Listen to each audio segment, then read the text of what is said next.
देखो बच्चों, प्यारे बच्चों, गौर से सुनना, ध्यान देना। रेशनल नंबर क्या होता है? The set of positive integers, negative integers include with zero are called rational number. जैसे देखो, रेशनल नंबर लिखने का, जैसे देखो 1 2 3 जीरो, -1 -2 -3, ये सब का ये संग्रह है, कोलेक्ट है ये। और इसमें देखो ये 1 2 3, ये क्या है? नेचुरल नंबर है। अब रहा बात की ये नेचुरल नंबर क्या होता है? Counting numbers are called natural number. 1 2 3 4 5, ये है नेचुरल नंबर। अब जब इसके साथ जीरो इंक्लूड हो जाता है, 0 1 2 3 4, ये हो जाता है आपका होल नंबर। अब रहा कि ये जो आप बोलते, अब हम कहते हैं रेशनल नंबर एक फॉर्म ऑफ p/q। अब ये जानेंगे कि p और q होता क्या है। अब देखो p जो है और q एक इंटीजर है। p और q क्या है? इंटीजर। इंटीजर क्या होता है? इंटीजर जो होता है पॉजिटिव और निगेटिव और नेचुरल नंबर होता है। एक पॉजिटिव भी होता है और निगेटिव भी होता है। तो अब ये देखिए p, और यहाँ ये ध्यान रखना है कि रेशनल नंबर में q is not zero. q जो है जीरो के इसका जो है डिनोमिनेटर कभी जीरो नहीं, तब वो रेशनल नंबर हुआ। जैसे 3/4, -1/2, 0/1, 5/7, etc। ये सब क्या है? रेशनल नंबर है। अब ये सबसे बड़ी बात ध्यान देना वाली बात है कि every natural number is a rational number. जितना भी नेचुरल नंबर होता है वो रेशनल नंबर होता है। जैसे 1 2 3, 1 से गिनती की जितनी भी संख्या होती है सब नेचुरल नंबर है, चाहे वो माइनस में हो या प्लस में हो। जैसे देखो 2 3 4, और कोई भी संख्या के नीचे में जो है 1 डिनोमिनेटर रहता ही है, और इसलिए इसको नेचुरल नंबर कहते हैं, क्योंकि ये p/q के फॉर्म में आ गया। p हुआ 4, q हुआ 1, p हुआ p = 4, q = 1, ये जीरो के फॉर्म में नहीं है, इसलिए ये जो है क्या है? रेशनल नंबर है। अब देखो zero is a rational number होता है, क्योंकि जीरो के नीचे में जो डिनोमिनेटर है 1 है, तो इसलिए p = 0 और q = 1, इसलिए ये क्या है? एक रेशनल नंबर है। ये याद रखना है। और सबसे बड़ी बात है कि फ्रैक्शन और रेशनल नंबर में जो डिफरेंस है वो देखो कि every fraction is a rational number. जैसे देखो 3/4 जो है ये रेशनल नंबर है। अब देखो -4/3 जो है रेशनल नंबर है, लेकिन एवरी जो है रेशनल नंबर है वो फ्रैक्शन नहीं है। जैसे -4/3 क्या है? रेशनल नंबर है, लेकिन ये फ्रैक्शन नहीं है, ये फ्रैक्शन नहीं है। अब देखो तुमको बताने वाली बात है कि जो ये होता है रेशनल नंबर, पॉजिटिव और नेगेटिव रेशनल नंबर होता है। पॉजिटिव में क्या होता है? पॉजिटिव में देखो, जैसे इसका जो हम बोले p/q के फॉर्म में, तो ऊपर भी जैसे देखो ये 3/4, ये हुआ पॉजिटिव चार्ज, ये हुआ पॉजिटिव रेशनल नंबर। जैसे देखो और बताते हैं क्या कि -3/-4, अब p में भी माइनस है और डिनोमिनेटर में भी माइनस है, तो माइनस माइनस कैंसिल हो गया, तो ये क्या हो जाएगा?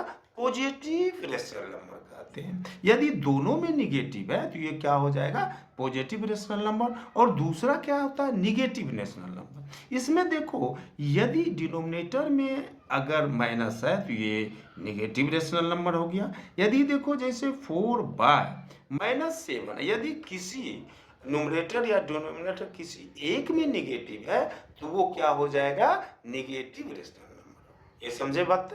इसमें कोई प्रॉब्लम नहीं है। अब सबसे बड़ी बात है क्या? Equivalent rational number. Equivalent rational number क्या है?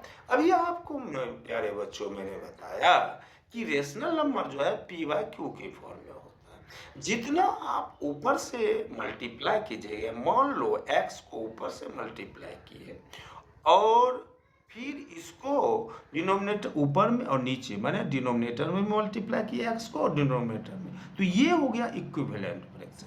या अगर p डिवाइड x किए और Q में भी डिवाइड x किए तो ये हो गया इक्विवेलेंट रेशनल नंबर। जैसे देखो 3/4 है, अगर हम 3 को डिनोमिनेटर में 2 से मल्टीप्लाई किए, 4 है डिनोमिनेटर में भी 2 से मल्टीप्लाई किए, तो इसे ही हम इक्विवेलेंट रेशनल नंबर कहते हैं। Thank you.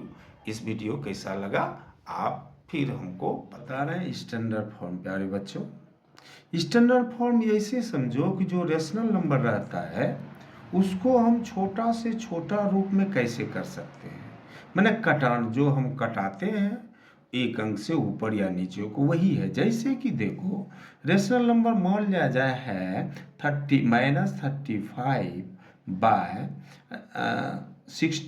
मान लो। अब देखो ये किससे कटेगा, 5 से कटेगा, 5 से कटा दिए 5 7 और ये कट गया 13 से। तो ये जो लिखना है जब भी देना है निगेटिव को ऊपर देना है, और ये कट करके हुआ -7/30, इसी को हम स्टैंडर्ड फॉर्म करते हैं। दूसरा देखो जैसे 16 अब हो गया 42 है ना, इसको कटाओ, इसको जब 2 से पहले कटाते हैं तो ये हो गया 8, ये हो गया 21, तो ये हो गया 8/21। अब ये नहीं कटेगा, चूंकि इसलिए कि जो न्यूमरेटर और डिनोमिनेटर है इसमें कोई कॉमन फैक्टर नहीं है, इसलिए नहीं कटेगा।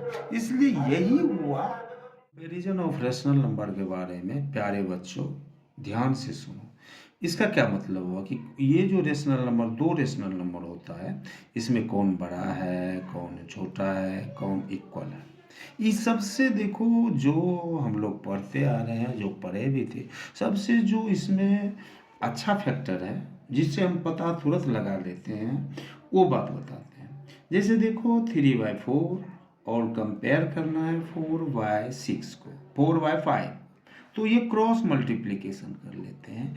क्रॉस मल्टीप्लिकेशन जैसे देखो 3 × 5 15 और 4 × 4 क्या हो गया 60।